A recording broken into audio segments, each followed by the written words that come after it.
Ang pagtuturo ni Jesus ng Ama namin. Sinabi ni Jesus, sa pananalangin ninyo'y huwag kayong gagamit ng maraming salita, walang kabuluhan.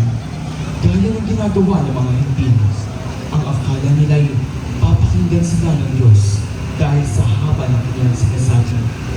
Huwag ninyo silang tutularan. Alam na ng inyong Ama na nasa langit ang inyong kailangan bago pa ninyo ito hingin sa Kanya. Ganito kayo mananalangin.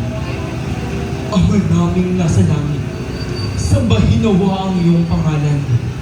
Dumating nawa ang iyong kaharian. Masunod nawa ang iyong kalooban dito sa lupa tulad ng sa langit.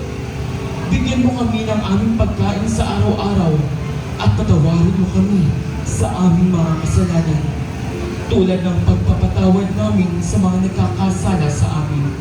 At huwag mo kami hayaang matukso, kundi iligtas mo kami sa masama, sapagkat iyo ang kaharian at ang kapangyarihan at ang kaluwalhatian magpakailanman.